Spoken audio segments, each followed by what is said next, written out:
В эфире новости, в студии Василий Радченко. Здравствуйте. Смотрите сейчас. В борьбе с лесными пожарами Якутии помогут пожарные десантники из Хабаровска и Владивостока. Также усиленную борьбу с огнем ведет авиация. Сразу две крупные победы на крупных спортивных чемпионатах. Якутяне стали лучшими в борьбе и в беге на 100 метров. День русского языка отмечают в России сегодня. Стихи Александра Пушкина звучат на сцене, в социальных сетях и эфире нашего телеканала.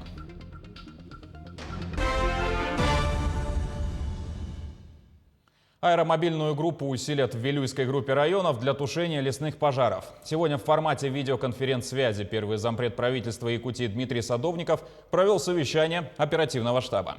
Стало известно, что за сутки ликвидировано 6 очагов. На сегодняшний день ведут работу по тушению 16 возгораний на площади, пройденной огнем, более 2500 гектаров. Из них в Сунтарском районе 4, Нюрбинском 3, Кобяйский, Вилюйский, Верхневилюйский по 2, а в Кангаласском, Ленском и Усть-Майском районах по 1 пожару. Принято решение направить в Сунтарский район самолет-амфибию БЕ-200 МЧС России. В Нюрбинском районе продолжит работать вертолет Ми-8 с водосливным устройством. Завтра в Якутию прибудут бойцы парашютно-десантной службы из Хабаровска и Владивостока. 160 человек будут распределены в Верхневилюйский и Нюрбинский районы. Обстановка остается сложной. И вот благодаря работе региональных властей совместно с федералами мы ожидаем прибытия большой группировки с Приморья, это 120 человек, и 60 человек с Хабаровска. Сегодня штабом принято решение: первая группа будет работать в Нюрбинском районе, вторая будет работать в Верхневилюйске. Первая группа сядет в город Мирный. Мы сегодня решили транспортировку сюда в срочном порядке. А вторая с Хабаровска прибудут в город Якутск и оттуда в Верхневилюйск. Между тем хочу отметить, что активно в тушении пожаров принимают и местные силы региональные, ну и, конечно, местное население. Пользуясь случаем, я хочу выразить слова благодарности прежде всего местному населению, ну и тем людям, которые круглые сутки занимаются тушением пожара. Сегодня пока погода, как говорится, более-менее, и мы хотим, как говорится, здесь наверстать, чтобы поменьше работы осталось. Но между тем, все равно, я повторюсь, ситуация остается сложной. Говоря об эпидобстановке, 101 новый случай заболевания коронавирусом выявили в Якутии за минувшие сутки. Из них в Якутске 64. В Вилюйском, Мигино, Кангаласском районах по 5, в Усть-Алданском 4.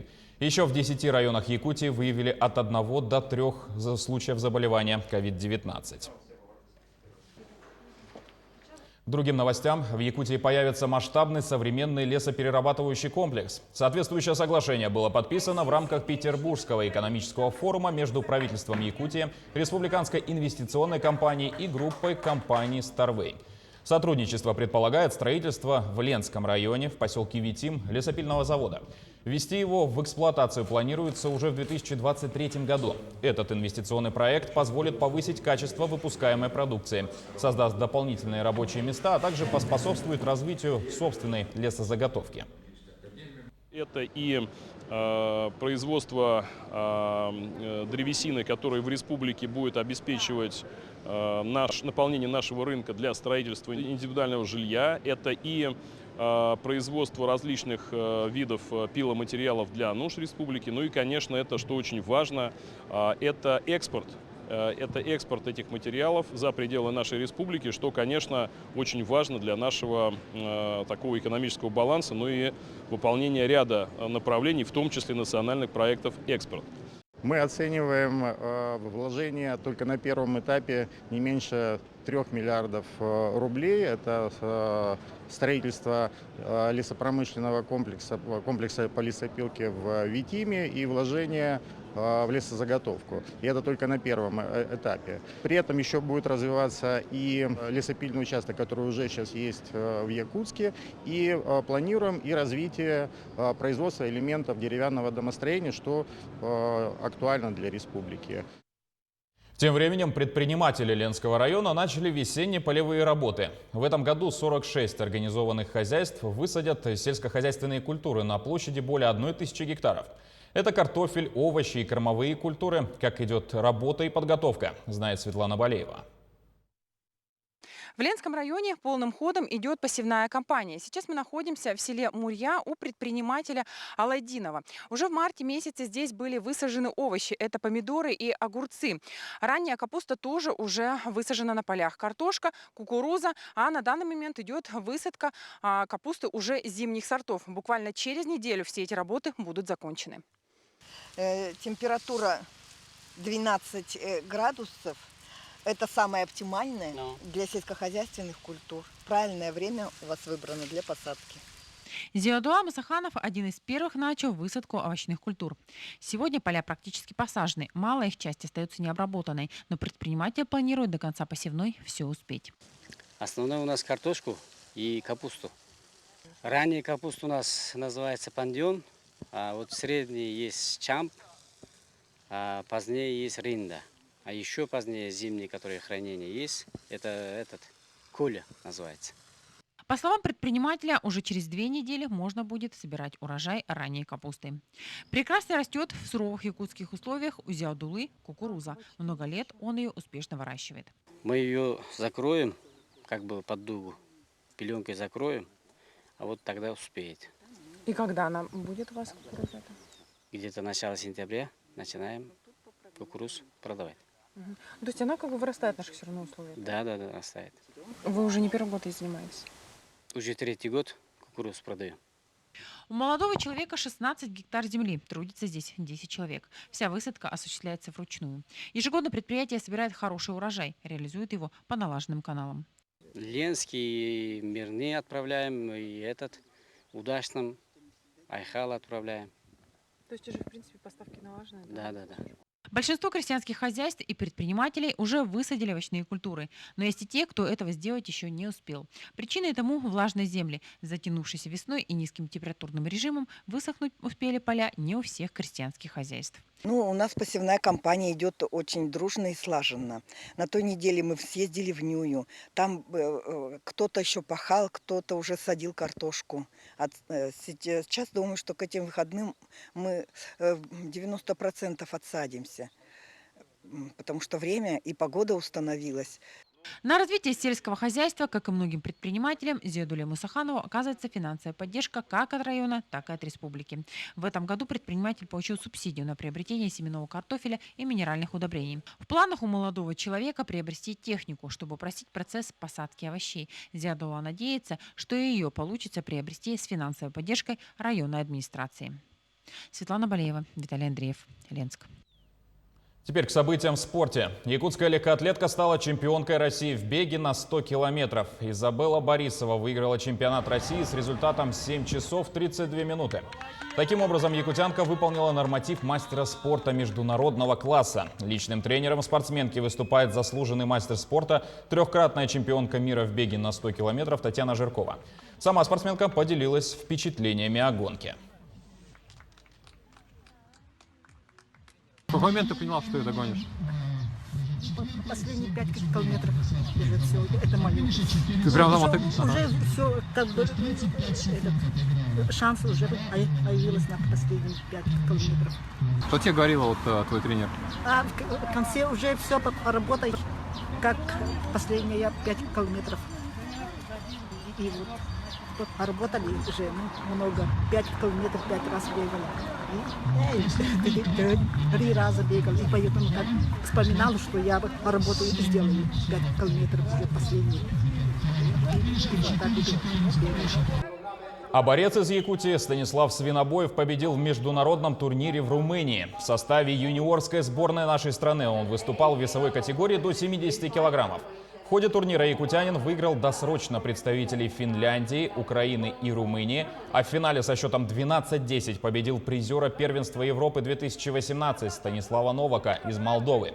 В августе Станислав Свинобоев должен выступать на первенстве мира, который пройдет в Уфе.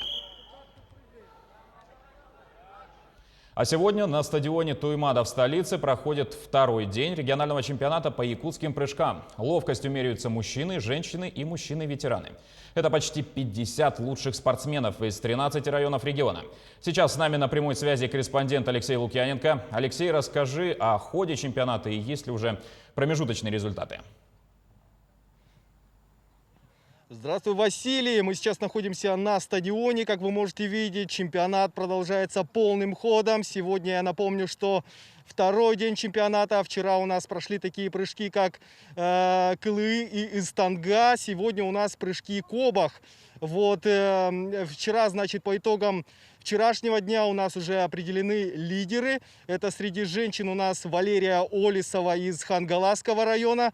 Также среди мужчин ветеранов это мастер спорта, между прочим, неоднократный чемпион республики. Это Виталий Васильев. И среди мужчин это Кай Адамов из Горного района. Вот здесь, если вы можете видеть, здесь у нас установлен стол, где сидит судейская комиссия. Там стоят кубки, медали, которыми уже сегодня будут награждать чемпионов. Возможно, для какой-то мотивации, потому что, глядя на данные кубки, хочется быть еще быстрее, сильнее. И один трофей все-таки хочется заполучить себе в коллекцию. Рядом с нами сейчас находится исполнительный директор по национальным прыжкам. Это Максим Аигустуров. Ну, здравствуйте, Максим. Расскажите в целом, как проходит чемпионат. Мы знаем, что он ежегодный. В целом, чем отличается от прошлых? И какие-то у нас есть фавориты, спортсмены. Здравствуйте.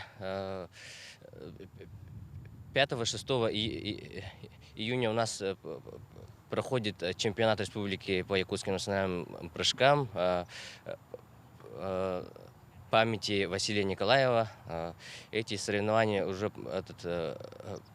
проводим ежегодно. И позапрошлом году переименовали в честь Василия Николаева. Этот чемпионат у нас проводится на высоком уровне. Там, в этом организационном моменте на этих соревнованиях выступают все лидеры по якутским прыжкам. На сегодняшний день тут лидеры среди мужчин Адамов Кай, Дмитриев Яков, Сокольников Нюргун, Васильев Андрей. И среди женщин Варовская Саяна, Олесова Валерия. И среди мужчин, ветеранов, выступает именитый наш спортсмен Виталий Васильев, трехкратный чемпион игр Манчары среди мужчин. Эти соревнования служат основной мотивацией и основной к подготовке к играм Манчары, которые пройдут в селе Бердигостях. А вот, Максим, вот скажите, по каким критериям, принципам будет проводиться награждение? Я знаю о том, что как-то будет суммироваться, я так понимаю, то есть насколько далеко спортсмен, сколько метров прыгнул, то есть Кылы, Истанга, Кобах, все это суммируется, и так будет определяться чемпион, правильно понимаю? Да, эти соревнования сначала вчера прыгали Кылы, Истанга, и сегодня Кобах прыгают, и по итогам этих всех видов суммируется и выводится сумма троеборья, и вот абсолютный чемпион выявляется по 3 видам. Ага, то есть это данный чемпионат, он является неким таким, как скажем, подготовкой к играм Манчары, да? Да, основной старт у нас игры Манчары, 6 по 11 июля пройдут. Ага. Ну, спасибо вам, Максим, огромное. Ну что ж, пожелаем спортсменам удачи. Но также хотелось бы отметить то, что на улице сегодня, как, кстати, хочется обратить внимание, то, что вчера, если у нас было 28-30 градусов, то сегодня достаточно у нас прохладно и даже, возможно, начнется дождь. Мы, к сожалению, с Кай Адамовым не смогли пообщаться в прямом эфире, но мы специально для вас записали у него интервью. Давайте послушаем, что он нам рассказал. Ну, практически я с детства занимаюсь якутскими прыжками.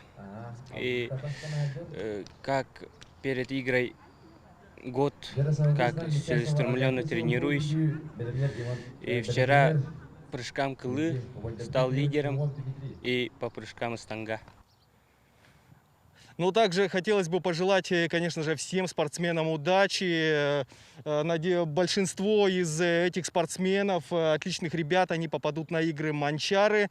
Ну и также сейчас чемпионат у нас продолжается. Через некоторое время он закончится, и мы узнаем имена чемпионов. Так что обязательно смотрите новости, следите за новостями. Мы в нашем сюжете расскажем про чемпионов и кто все-таки завоевал долгожданный кубок. Ну, на этом у меня все, Василий. Будем держать вас в курсе спортивных событий. Спасибо. На прямой связи из столичного стадиона Туймада передавал Алексей Лукьяненко. Алексей, спасибо. Ну а в России сегодня отмечают День русского языка. С праздником поздравил глава Якутии. Айсен Николаев написал, что этот день занимает особое место и неразрывно связан с именем Александра Сергеевича Пушкина. Поэт по праву признается основоположником современного литературного языка во всем его великолепии и богатстве. Сегодня русский язык объединяет всех, кто им владеет. Практически каждый житель России, независимо от национальности и вероисповедания, говорит на нем, написал глава региона. Ну а якутяне поздравили друг друга стихами Александра Сергеевича. Свои любимые строки они цитировали корреспондентам нашего телеканала. У лукоморья дуб зеленый, золотая цепь на дубе том, и днем и ночью кот ученый все ходит по цепи кругом. Идет направо, песнь заводит, идет налево, сказку говорит. Там чудеса, там леший бродит, русалка на ветвях сидит. Там на нееденных дорожках следы невиданных зверей. Избушка там на курьих ножках, стоит без окон, без дверей. Сижу за решеткой в темнице сырой, скормленный в неволе орел молодой. Мой грустный товарищ, махая крылом, кровавую птицу клюет под окном. Клюет и бросает, и смотрит в окно, как будто со мной задумал одно. Ну а на этом программа подошла к концу. Спасибо за внимание и до встречи в эфире.